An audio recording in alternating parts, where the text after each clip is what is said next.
Hi friends. How are you? Do you know who am I? I am sure you will not be able to identify me. Because, I surface on this earth through greed, ego and selfishness. Do you know my name? My name is Brandabuse. Brandabuse. Yes, you heard it right. I am Brandabuse. I exist in many forms.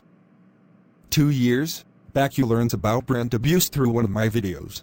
You also learned how Brandabuse can trouble patients' health and can dent doctors' reputation. Again, I am back in front of you to teach about Brandabuse with a brand new story called as Brandabuse Returns, the other name for greed. You may be wondering why again Brandabuse. It is because no one can imagine the different forms and stages of Brandabuse. Many might have lost lives due to Brandabuse.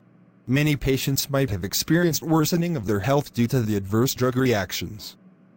Yes, you heard it right. Let me make it more interesting by showing you what really happened to Sandra due to Brandabuse. Happy learning. The story goes like this. Sandra was admitted to ICU due to severe form of drug allergy. Let us see what was she discussing with her doctor. Doctor, I took the drug based on your prescription. But, why did I still get the adverse drug reaction? I told you about my previous history of the drug allergy and being sensitive to sphzeme and other drugs with the beta-lactam ring. It is because you prescribed a fixed dose combination containing sphzeme. I suffered a lot and even struggled in the ICU between life and death for almost a month. Why did you do that? Over 15 lakhs of rupees were spent to save me. I was not even sure whether I will be back to normal or not. Why did you give the drug to which I am sensitive, doctor? Tell me, how could you do that? I even remember that you prescribed me a fixed dose combination containing ofloxacin and ornitazole to avoid sphzeme to which I am sensitive. Then how is that possible that you allowed me to consume sphzeme and get into such a severe life-threatening adverse drug reaction? I will see you in the court of law. Calm down, Sandra, and listen to me carefully. I am sure that I prescribed a fixed dose combination called PVPI, which has ofloxacin and ornitazole. While you were in coma, we tried understanding the real problem.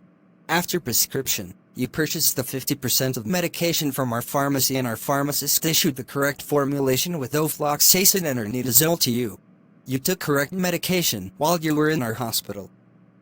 On further investigation, we found that you purchased the remaining 50% of the drugs from a local pharmacy. That pharmacist issued another formulation with the same brand name called PVPI. But that formulation was having sphzeme and ornitazole. We understood that, even though the brand name was same, its contents were different. It was a deadly combination for you because it had sphzeme drug, for which you are sensitive. That led to severe anaphylactic reactions. Unfortunately, it was indeed a life-threatening event. I even tried searching on the internet and found out the fact about the availability of 2 formulations with same brand name containing entirely different set of molecules. Now I fail to understand that. How could that be possible? Why does the company allow such combinations into the market? I doubt whether they have regulatory approval for the same. I don't think any regulators approve such kind of marketing authorization licenses. I remember, when the company representative visited me, he gave me the promotional literature of PVPI's brand containing ofloxacin and ornitazole. How on earth do I know about existence of another formulation containing sphzeme and ornitazole marketed by the same company in the same country? This situation is too complicated. I think this should be reported to the Drug Controller General of India.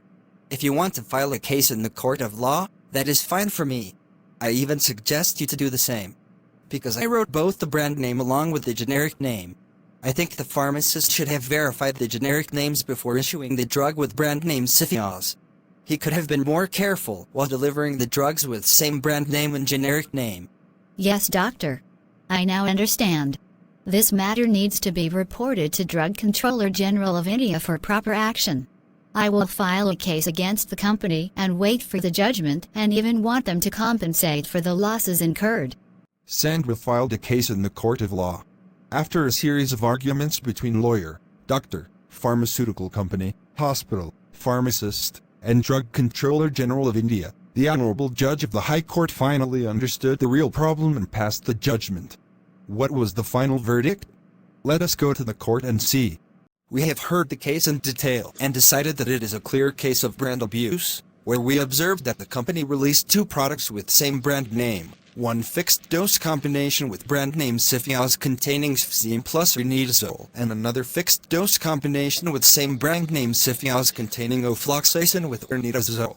Sandra had already informed about her previous history of allergy to Sfzime, and the doctor even took note of the same. Based on this, the doctor clearly prescribed the drugs with brand name and generic name to Sandra. So we do not observe any fault of doctor in this case. Pharmacist was partially wrong on his part for his ignorance about the generic drug names and the composition Cifiaz fixed-dose combination. However, this mistake mainly happened because of the pharmaceutical company which released two fixed-dose combinations with same brand name.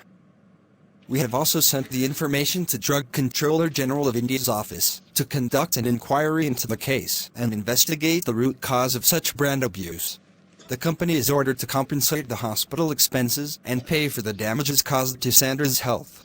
The company is hereby ordered to pay 2 crore rupees as the compensation and an additional 15 lakhs rupees towards the hospital expenses. The court proceedings are closed for the day. An order will be issued from the office of the court by Monday. Dear friends, you just saw the case of one Sandra.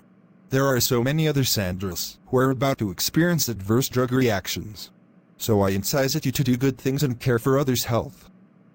Medication error can happen while selecting a drug with similar brand names. Therefore, brand abuse is not good for anyone. They are called as LASA, or look-alike and sound-alike products. This is another way of doing brand abuse. All these can add to medication errors.